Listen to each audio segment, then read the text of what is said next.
T'as la waf waf thérapie pour les chiens, je ne sais pas. Non, c'est... Coucou YouTube. On se retrouve aujourd'hui et normalement vous l'avez vu dans le titre ou sur le visuel de miniature pour parler chien. Pendant des années et des années et des années, mes filles m'ont demandé un chien. Je pense que à peine sorties de mon ventre qu'elles étaient déjà en train de me réclamer un chien. Et pendant des années et des années et des années, j'ai toujours dit non. J'avais pas grandi avec des animaux. On a eu un chat vraiment quand j'étais toute petite. Ça avait été une tristesse absolue parce qu'elle avait eu un cancer, machin, enfin bref. À part ce chat-là, j'ai pas baigné dans vraiment des animaux. Il y a des familles qui ont des hamsters, des machins, des gerbilles, des chats, des chiens, des trucs comme ça. Moi, pas du tout. Et puis un jour, il s'est passé quelque chose dans ma vie. J'ai eu envie d'avoir un chien. On y reviendra un petit peu plus tard. Et maintenant, Bob, ça fait 5 ans. Ça a fait 5 ans le 9 janvier qu'il est à la maison. Aujourd'hui, j'avais envie de faire un petit bilan au bout de 5 ans. Parce que quand on pense avoir un chien, on pense câlin, promenade, bisous, etc. Mais il y a plein d'autres choses que ça implique. Et j'avais donc envie de faire cette vidéo pour lister un petit peu tous ces trucs. Et je suis très curieuse de savoir si parmi vous, si vous avez un chien, si vous allez vous reconnaître dans tout ce que je vais dire ici. Première chose que je voulais aborder avec vous, c'est la place que prend un chien. Je ne pensais pas qu'un chien allait prendre autant de place. Alors attention, là je sais que si vous n'avez pas de chien, vous n'allez pas forcément vous rendre compte ou comprendre pour certaines et certains ce que je vais dire là dans cette partie, dans cette rubrique. Mais je sais aussi que toutes celles et ceux qui ont un chien vont comprendre ce que je vais dire. Avoir un chien, adopter un chien, quand un chien arrive dans un foyer, pour moi, c'est absolument pareil, et je pèse mes mots en disant ça, que d'accueillir un nouvel enfant, un nouveau bébé. C'est vraiment ça, parce qu'on se rend compte déjà que c'est un être vivant. C'est très con ce que je vais dire, c'est très bête, mais pour moi qui n'avais jamais eu vraiment d'animaux, tous les jours je me dis par exemple, mon chien il est chaud, il est vivant, il réagit, c'est pas juste une peluche, c'est un être vivant. Je vous assure que tous les jours je me dis ça, quand je fais des câlins et tout ça, je dis en fait j'ai une peluche, mais c'est pas une peluche que tu poses sur un lit, c'est un être vivant. C'est un être vivant à part entière qui compte sur toi, enfin il faut s'en occuper de la même façon si tu veux. Des exemples tout cons, c'est qu'à partir du moment où tu as un chien, beaucoup de ta conversation tourne autour du chien. Je sais que quand Bob est arrivé, c'était est-ce qu'il a fait pipi, est-ce que les machins, est-ce que tu fais attention parce que tu lui apprends la propreté les premiers mois, est-ce qu'il est sorti, j'en sais rien, même toi quand il est un petit peu malade, est-ce qu'il a fait caca dur, est-ce qu'il a fait caca mou, c'est le genre de questions que tu te poses quand t'as un bébé, tu vois, quand le bébé il est malade, tu te dis comment était son caca, est-ce que c'était moulé, pas moulé, machin. Un chien, c'est exactement la même chose. Est-ce qu'il a mangé, je sais pas, tu lui changes son alimentation, tu changes de croquettes, tu passes du poulet au saumon, machin, est-ce qu'il a aimé, pas aimé. C'est des petits trucs comme ça au quotidien qui placent le chien comme... C'est les mêmes questions que t'avais quand t'avais un bébé, quand c'était tout petit, mais même aujourd'hui. Maintenant que Bob il a 5 ans, on a les mêmes trucs, on se lève le matin, tu vas faire pipi, tu dois t'en occuper quand il est malade. Enfin, tu t'occupes d'un chien comme tu t'occupes d'un enfant. C'est pour ça que c'est extrêmement important, et peut-être que là je l'avais pas marqué, mais bon, petit moment de prévention. Quand on prend un chien, quand on adopte un chien, c'est comme si on adoptait un enfant. Donc on va pas abandonner un enfant l'été au mois de juillet au bord d'un arbre. C'est une responsabilité énorme d'avoir un chien. Faut en prendre conscience. Quand je vois toutes les abandons et tout ça d'animaux et de chiens et tout ça, je vous assure, à chaque fois que je vois passer des campagnes là-dessus, que je vois la tête des chiens qui mettent en avant, les campagnes essayent de nous sensibiliser là-dessus, donc ils mettent toujours des photos de toutous qui sont ça me brise le cœur, ça me brise le cœur. Mais pour en revenir au fait que ça soit comme un enfant, en fait ton petit monde, enfin ton monde s'organise quand même autour de ton chien. Parce que moi, si c'est pour avoir un chien et de pas m'en occuper, je vois pas l'intérêt d'avoir un chien. Donc quand je dis ça s'organise autour de ton chien, ça va pas m'empêcher de partir en vacances, ça va pas m'empêcher de sortir le soir, ça va pas m'empêcher de plein de trucs, mais quand même de le sortir, de le promener, de s'occuper de lui tout simplement, forcément, tu t'occupes de lui et ça prend de la place. C'est un être vivant, donc on en devient responsable. Donc forcément ça prend de la place dans ton quotidien, dans ta vie, avec tout le bonheur. Attends, c'est comment les jeunes ils font? Clic. Voilà, comme ça ils font. Voilà, comme ça. Je trouve ça beaucoup plus simple de faire comme ça, hein. Les jeunes, ils sont kikines à faire leur machin comme ça. Bref, j'étais en train de dire... je commence à partir dans tous les sens. J'étais en train de dire, oui, avec tout le bonheur que ça implique. Deuxième sujet que je voulais aborder, c'est que je ne savais pas qu'on pouvait s'attacher autant à un animal à partir du moment où, j'allais dire, où Bob est arrivé à la maison, mais même avant, à partir du moment où j'ai les rencontré, où j'ai vu les premières photos quand il est né, quand il était bébé, etc. Déjà, directement, il y a un attachement qui se fait, mais encore une fois, ça rejoint la première partie où comme un enfant, enfin, t'as un truc, c'est indescriptible, et je pense que vraiment que quand tu n'as pas eu de chien, tu peux pas savoir ce que ça te fait, comme quand tu n'as pas eu d'enfant, tu peux pas savoir ce que ça te fait, d'avoir un chien, ça te... moi, quelquefois, j'ai envie de le prendre, là, je fais des câlins, ça me... je l'aime tellement, je déborde d'amour, et ça... je l'aime d'amour, en fait. Quand je rentre à la maison, que je vois sa petite tête, quand on va se balader, et que je le vois tout foufou, en train de dire là, elle se prépare, elle met ses chaussures pour qu'on aille en balade et tout ça, et qu'il est tout... comme ça, le soir quand je suis en train de faire du montage et que au bout d'un moment il se dit Delphine c'est bon, t'as fait quand même pas mal de montage, maintenant c'est occupe-toi de moi, il vient vers moi tout le temps, mais c'est tous les soirs le même rythme. Au bout d'un moment il patiente et au bout d'un moment il vient à mon bureau, tic tic tic, tac tac tac, touk touk touk, occupe-toi de moi. Donc là je sais que, mais franchement il est réglé comme une pendule. Je regarde l'heure, je dis oui effectivement, j'arrête ma vidéo, maintenant on se passe poser tous les deux, on se fait un petit câlin, on joue, ouais on passe du temps ensemble. Par exemple quand on part en vacances, je vous assure, mes premiers degrés, moi-même, j'ai été choquée je pense, de ma réaction la première année. Et puis les années suivantes, pourtant moi j'adore, vous me laissez partir en vacances au bout du monde, palmiers, soleil, la plage et tout ça, je déconnecte, je n'ai absolument pas envie de revenir. Et maintenant que j'ai Bob à la maison, le retour est beaucoup moins douloureux. Je sais que je vais retrouver mon chien. Il me manque en fait, tout simplement. Donc j'ai hâte de rentrer. Alors qu'avant, pas du tout. Je précise que quand je pars en vacances l'été, je pars avec mes enfants. C'est sûr que si je partais toute seule au bout d'un moment, j'aurais aussi envie de rentrer avec mes enfants. Je le précise. Autre sujet que j'ai noté, c'est le bonheur des choses très simples. De le regarder, faire ses petites têtes. Il y a un petit cri d'oiseau dans le jardin. De le voir mettre ses petites oreilles comme ça, hyper pointues à la Batman, et de regarder sa petite tête, hop, petit bonheur tout simple. J'adore de le voir pas faire des bêtises, parce que franchement, Bob n'a jamais fait de bêtises. Une fois, quand il était vraiment petit, il a massacré une boîte de Kleenex.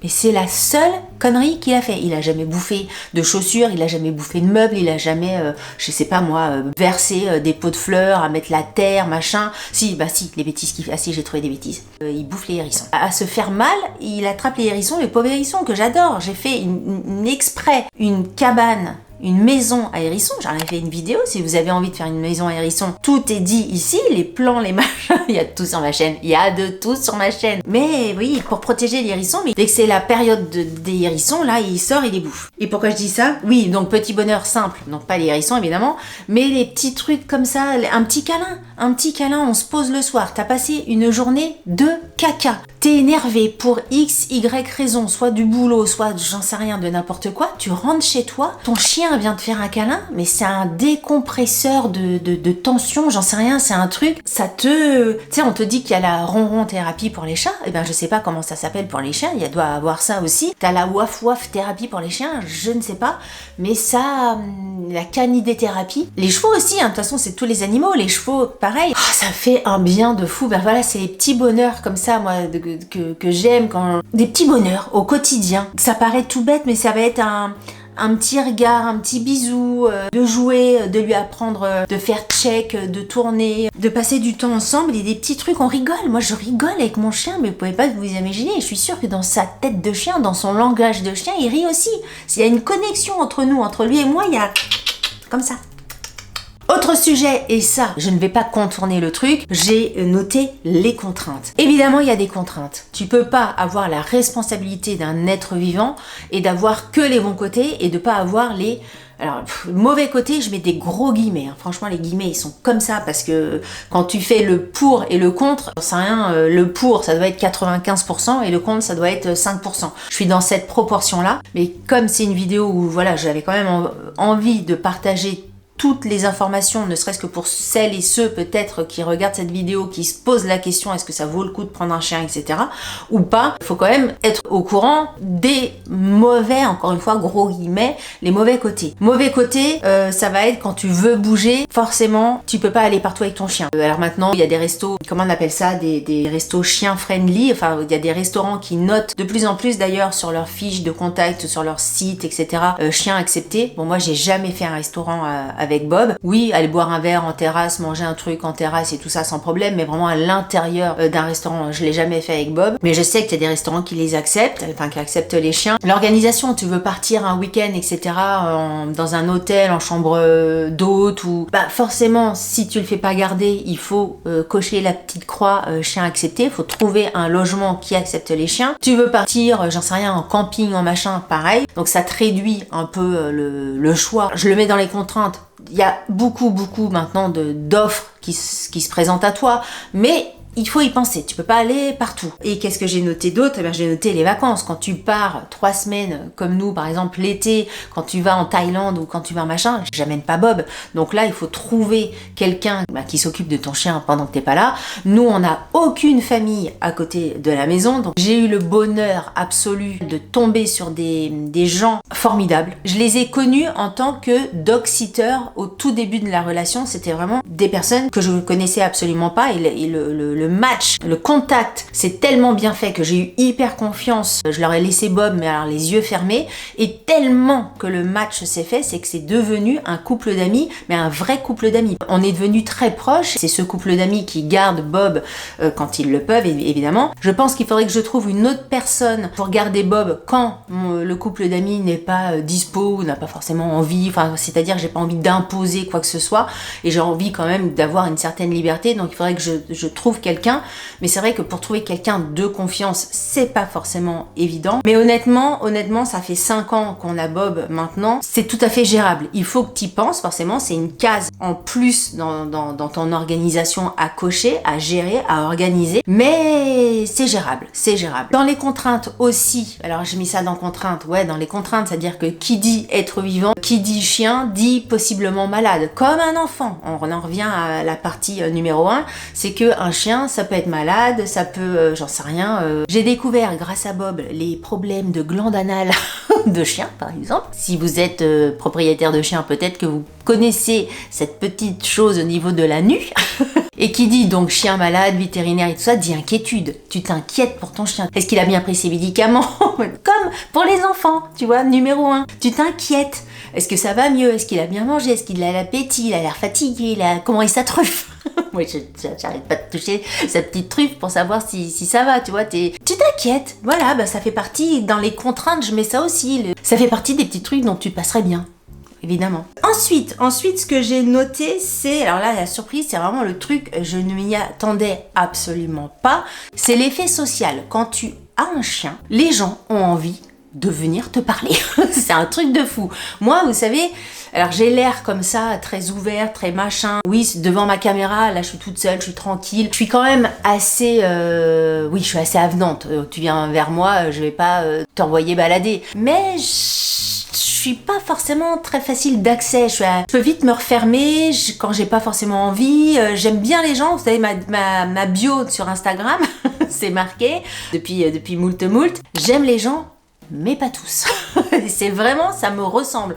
J'adore les gens, mais pas tous. C'est ça, c'est que j'aime bien... Je préfère aller vers les gens plutôt que les gens viennent vers moi. Je sais pas comment dire, parce qu'au moins quand je vais vers les gens, c'est moi qui les choisis. Je choisis l'instant, je choisis la personne. Que quand la personne vient vers moi, c'est peut-être pas le bon moment. J'ai tendance à sentir peut-être une agression ou une timidité aussi, tu vois, quelquefois. Bref. C'est un autre sujet de vidéo. Là, il faudrait que je m'allonge sur un divan jaune et que je vous explique le truc. Qu'est-ce que je disais? Oui, donc, les gens viennent à toi quand t'as un chien. Et il est bien, et c'est quelle race? C'est un bulldog? Non, parce que tout le monde confond Bob avec un bulldog, alors que c'est un Boston Terrier. Comment il est? Moi, mon chien, il est comme ci. Moi, mon chien, il est comme ça. Donc, tout le monde vient faire ta petite causette, comme si t'étais au bar des sports. Enfin, j'en sais rien, je suis pas au bar des sports. Tu vas me dire. C'est sûr, mais dans mon imaginaire, c'est là où où les gens se parlent. Tu vois, il y a un lien social. Le bar des sports, il a un lien social. Un chien, c'est comme de boire un pastis. C'est pareil. Je vais pas au bar des sports, je bois pas de pastis. C'est comme boire une bière. Quand t'as un chien, il y a quelqu'un qui vient te parler. Au lieu de te dire, c'est quoi ta bière? La bière est fraîche. Ou les actus. Oh, vous avez vu l'actualité en ce moment, c'est pas bien. Ou il s'est passé ça. Il y a eu des travaux sur la RN 72. Et ben là, le fait d'avoir un chien, les gens viennent à toi. Tu te balades et les gens ils viennent à toi. Les enfants ils viennent le caresser. Tiens, il est mignon, machin. En plus, bon, Bob, il est magnifique. Donc c'est sûr, peut-être qu'il attire la curiosité et l'admiration. Et l'admiration de tous. On est d'accord. Mais c'est vrai que c'est quelque chose que je n'avais pas anticipé du tout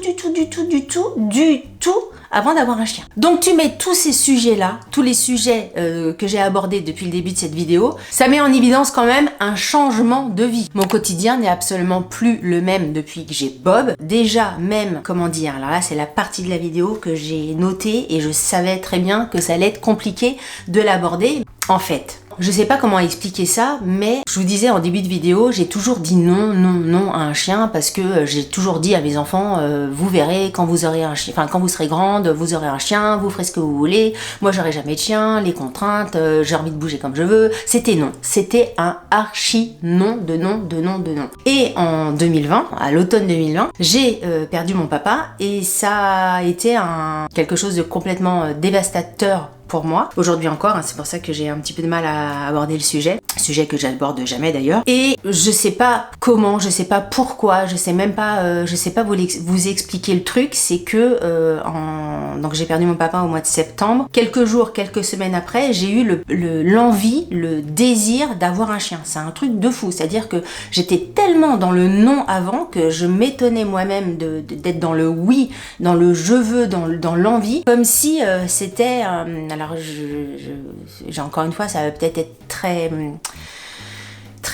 enfin, sembler idiot ce que je vais dire, mais comme si Bob c'était devenu un doudou d'absorption, de tristesse, absorption ah là là, punaise.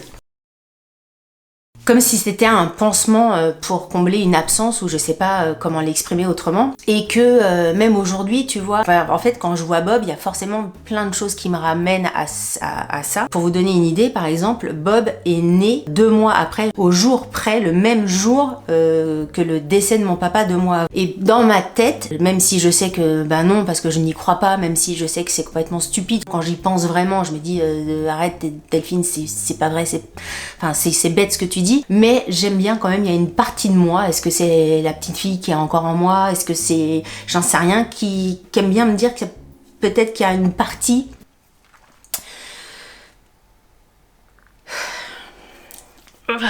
Finesse. Je vais pas pouvoir dire la phrase en fait. Comme s'il y avait une partie de mon papa qui était dans Bob. Pour moi aujourd'hui, Bob c'est vraiment une peluche, un doudou. Je l'imagine comme ça, mais je sais pas, j'ai la nette sensation, la nette impression. Le peu de fois où certains d'entre vous ont abordé le sujet du chien et tout ça dans les commentaires ou en DM et tout ça, il y avait cette partie-là. Quelquefois, il y avait des commentaires où j'avais l'impression que certaines personnes ressentaient aussi ce genre de choses-là. Bref, pour moi, ça a changé ma vie sur plein de points. Ça m'a apporté de la joie de vivre au quotidien et tout ça, mais aussi, je sais pas comment dire ça, punaise. Ça a calmé, c'est même pas le mot, ça a absorbé quelques-unes de mes larmes. On va dire ça comme ça.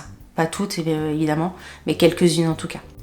Voilà, bon bah écoutez, alors pour conclure cette vidéo, est-ce que je referai aujourd'hui, en 2026, est-ce que je regrette en fin de compte, c'est ça la conclusion de cette vidéo? Bah non. Quelquefois je me dis même, si j'avais su ce que ça faisait d'avoir un chien, j'en aurais eu un avant. Mais pour tout ce que j'ai tenté de vous dire dans cette vidéo, si j'avais eu un chien avant, bah ça aurait pas été Bob. Moi je suis tombée amoureuse de mon chien, de Bob. Est-ce que ça m'aurait fait la même chose avec un autre chien 10 ans avant? Je sais pas en fait. Là j'émets des doutes. Je pense vraiment que le fait que Bob soit arrivé à cet instant précis, je sais pas, qu'il y a eu une connexion déjà avec ce chien-là. Tu vois ce que je veux dire? Donc si c'était à refaire, franchement, je le referais 1 milliard de fois, de suite, d'affilée, 1 milliard de fois, sans réfléchir. Je suis super curieuse de savoir, vous, en étant propriétaire de chien, ce que vous pensez de tout ça. Les avantages, les contraintes, qu'est-ce que ça vous a apporté, vous, de votre côté. Peut-être que parmi vous, il y en a où il y a des regrets. Faut pas forcément culpabiliser, tu vois, chacun son parcours de vie, chacun son rythme de vie. Ce que je veux dire par là, c'est que s'il y en a parmi vous qui pensent ça, n'hésitez pas à le partager. On ne sera absolument pas dans le jugement, en tout cas moi je le serai pas, et vu la communauté qu'il y a ici, on ne sera pas dans le jugement, on est dans l'échange. S'il y a une personne qui regrette d'avoir un chien, on connaît pas sa vie, on sait pas ce qu'elle a vécu, on sait pas les contraintes que ça a pu lui apporter, etc. En tout cas, ce que je veux dire par là, c'est que l'espace commentaire est ouvert à tout le monde à partir du moment où il y a respect, sérieux, positivité, non-jugement, etc. Donc n'hésitez pas à me dire en commentaire ce que vous avez pensé de cette vidéo. Si vous avez un chien, qu'est-ce que ça a changé dans votre vie? Si vous n'avez pas de chien, qu'est-ce que vous en pensez? Si vous n'avez pas de chien et que vous pensez adopter un chien, je sais pas quelles sont vos craintes, les points qui font que vous n'avez pas encore passé le pas, les questions que vous vous posez. Voilà, on est là pour discuter de tout ça. J'essaierai de répondre un maximum de commentaires, hein. Vous avez vu, je continue encore, mais bon, il y a des commentaires qui passent à la trappe parce que je n'ai plus le temps, mais en tout cas, si c'est pas moi qui vous réponds, la communauté vous répondra. Franchement, je compte sur chacun d'entre vous pour vous répondre et tout ça. Puis j'aime bien voir que vous discutez entre vous. Ça, c'est bonheur absolu. C'est une des choses qui me plaît le plus dans le fait d'avoir une chaîne, c'est de pouvoir tisser des liens entre vous. J'adore. En tout cas, moi, ce que je peux dire, c'est que avoir un chien, c'est bien plus que avoir un animal, c'est d'avoir une nouvelle relation. Ouais, j'ai avoir l'air con de dire ça. Une relation physique et intellectuelle et émotionnelle. C'est une présence indéfinissable. Quand vous savez que vous allez rentrer chez vous et que vous avez votre chien qui va être là pour vous et que vous allez être là pour lui, hein, c'est dans les deux sens, hein. C'est une sensation incroyable et parfois, comme moi ça m'est arrivé, vous en avez besoin sans même le savoir au tout début. L'animal a des choses à vous offrir que vous ne pensiez pas, que vous n'aviez pas forcément identifié et qu'au final vous aviez besoin de recevoir.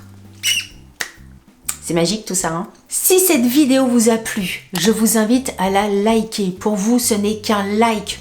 Mais je vous assure que pour nous, créateurs de contenu, ça change vraiment toute la donne. Si vous n'êtes pas abonné à ma chaîne, on parle de chiens, on parle de beauté, on parle de maison pour hérissons, on parle de la vie. Donc, abonnez-vous, c'est ça que je disais ou pas? Abonnez-vous. Sur ce, je vous dis à très bientôt pour une prochaine vidéo. Je vous embrasse très fort. Salut, bye bye.